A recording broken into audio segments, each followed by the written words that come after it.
isso aí, meus amores, mais uma vez no Camarim com Camila Cléo. E hoje estou com Elaine Cardoso, minha querida Elaine Cardoso, para nos contar um pouquinho sobre os 5 pilares da saúde emocional. Elaine, é um prazer tê-la comigo, tê-la conosco.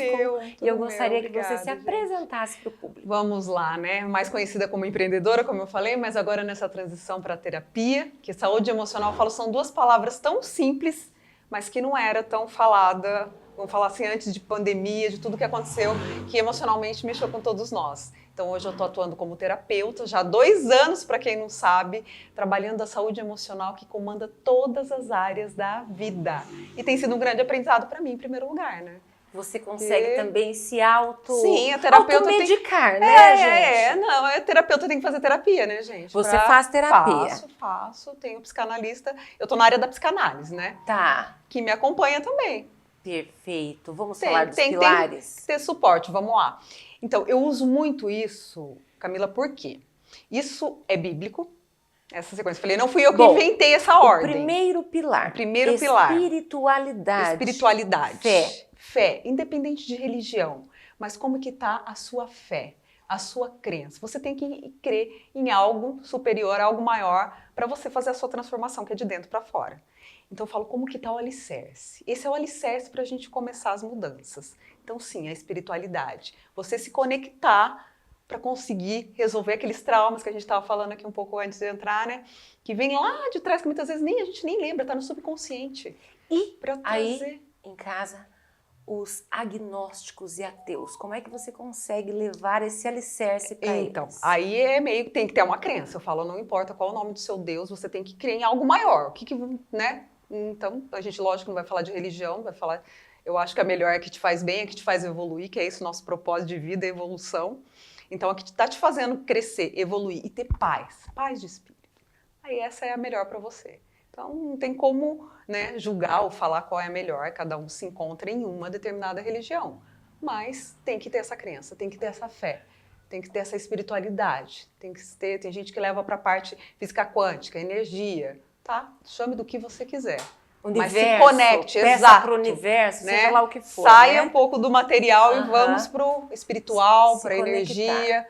Que isso é fundamental. Mesmo porque, para mim, eu acredito que é o alicerce. É o alicerce e também gera a gratidão, né? Quando você obtém alguma coisa, ou por estar vivo apenas, ou pela saúde dos seus, você é grato. É grato a quem aí, se você não acredita em nada? Exatamente. Não é verdade? Exatamente. Tem que agradecer e agradecer muito, né? O tempo todo. Nossa, o tempo todo. Eu vi uma frase hoje. Se você está passando por percalços, problemas, abrace seu filho. Você vai ver que se ele está ali com você, você não tem problemas. Gente, achei tão lindo. Não, e é muito libertador também você pensar assim, você tem um problema, você já fez o que podia para resolver. Agora já não depende mais de você. Nos dois, você não precisa se preocupar. Se você já fez sua parte, não se preocupe. Né? Não depende mais de você. Faça até onde você pode. Isso também é libertador, É libertador. Porque nem tudo depende da gente. Os problemas, a gente só cresce com eles. É amadurecimento. São degraus. São degraus, pense sempre assim, exatamente, para evoluir. E o segundo? O segundo. Que é o eu. É o eu. Não o ego. Não tem nada a ver com ego, não é o egoísmo, é de se olhar, mas de se olhar. O que eu mais vejo na terapia, as pessoas se anulam.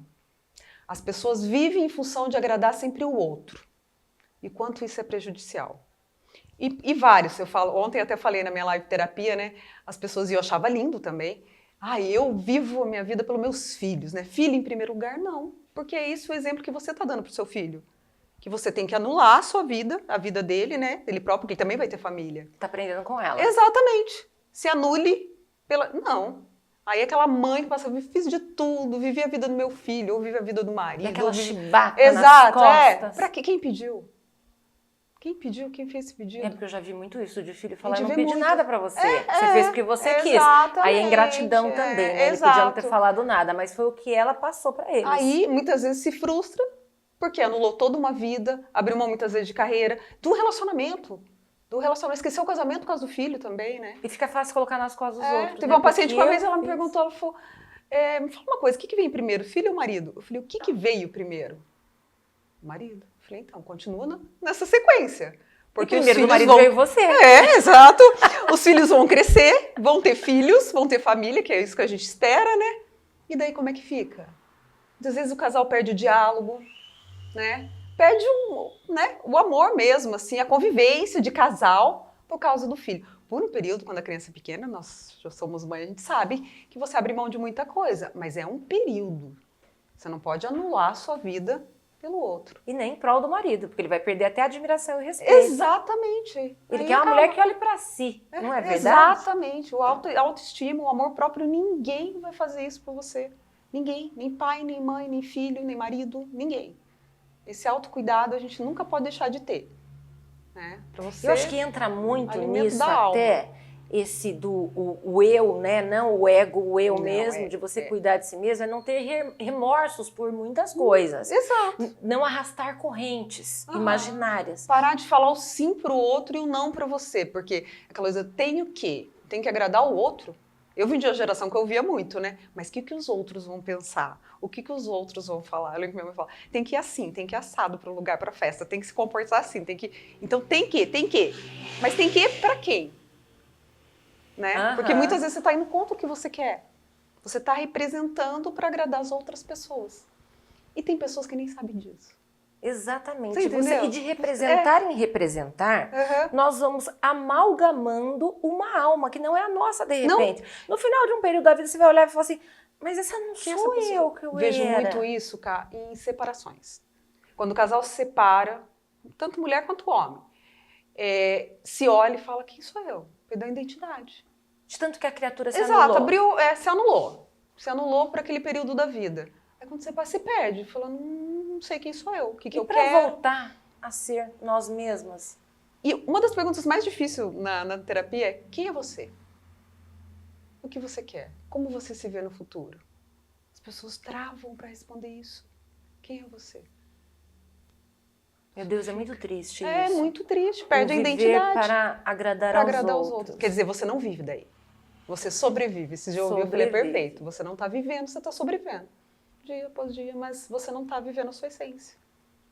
O dia virá que cada um será você mesmo, sem as convenções da sociedade, não é mesmo? As matrimoniais, digamos assim, porque muito... É difícil ser 50-50 num casamento, gente. Um vai acabar se anulando em prol do outro, um vai mostrar mais fortaleza, porque quer subjugar o outro. E para manter o equilíbrio é bem difícil, não é? É um aprendizado, que eu acho. É um desafio, em todas as áreas. Em todas as áreas. Em todas as áreas da vida, que nós estamos falando aí, tem as prioridades, né?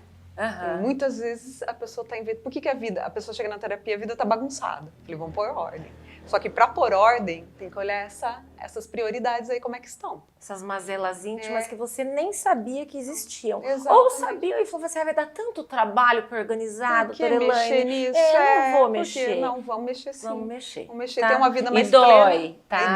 E dói. Não é gostosinho não, gente. Não, né? Não. Tem lágrimas. Mas olha, vale muito a pena. Vale muito a pena. Eu tenho aprendido muito. E ver que cada ser é uma história, né? Cada um vem com uma bagagem. Quando as pessoas se unem, quando é casal mesmo, né? Cada um vem com os valores. E para dar esse equilíbrio.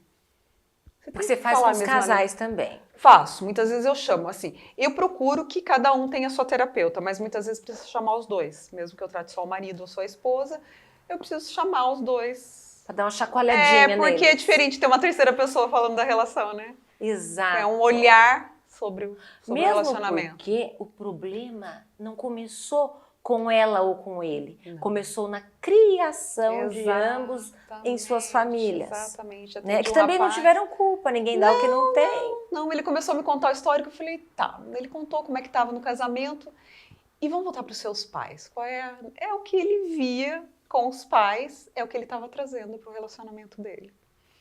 E essa pessoa que procurou exatamente que acontece mesmo. E acontece muito. E vai acontecer com os filhos deles que estão procurando. Ainda bem que ele procurou. Ele falou, não, porque nós estamos pensando em ter filhos. E eu não quero passar isso para os meus filos. Não quero. Então ainda não tinha, porque senão ele já estaria passando, né? Senão já estaria. Porque a gente peca, mas sem querer, gente. Exato, não, lógico, sempre por amor, mas... E acolher a criança, né? Eu falo... Todos nós temos a criança dentro de nós. Aquela criança sonhadora, aquela lá é ótima, aquela lá tem que voltar para nós, né? Que sonha, que que é mais ousada, que vai mesmo, né? Tem que voltar. E aquela birrenta, né? Que muitas vezes vem com os traumas, que tem crises assim, fala, do nada, o que aconteceu com aquela pessoa? É a criança interior, quer chamar atenção, faz coisas para chamar atenção. Então, eu falo que a terapia, não é eu que vou analisar o paciente, lógico que a gente analisa toda uma situação, mas é ele se autoanalisar. Ele tem aqueles segundos, não são nem, eu falo minutos, são segundos que você fala, mas espera aí, quem está falando mais alto agora? É a criança ou é o adulto? Porque a criança vai existir, eu acolho ela com todo sentimento, carinho e tal, mas hoje quem manda na minha vida sou eu, é o adulto. Então, saber separar quando é a criança que está falando e quando é o adulto. E muitas vezes os traumas, né, aquele choro, aquela crise, o que às vezes não mexe com o meu emocional, não mexe com o seu, porque seu histórico é diferente. Para Camila passou. Para mim não, aquilo me afetou assim, de tal forma e aquilo me invade, né, muitas vezes numa crise que falou, o que aconteceu com aquela pessoa? Mas é a criança. Sim. Então imagina vocês se libertando disso e tirando essa... Eu falo que você vem com uma carga muito grande, a gente vem. E vai ficando, e vai ficando. E por que não resolver? A gente fala saúde emocional. Por que a maioria das pessoas procuram sempre o médico? Médico a gente sempre procura. Deu uma dor de dente, vamos lá no dentista. Ninguém aguenta, desmarca tudo, vai no dentista. Mas é o emocional. Porque é o emocional que vai trazer todas as dores físicas. Exato. Tudo tem fundo emocional. Quando eu comecei a estudar nessa parte, eu já acreditava nisso, mas você vê, gente, faz muito sentido, faz total sentido. Eu nunca fiz terapia.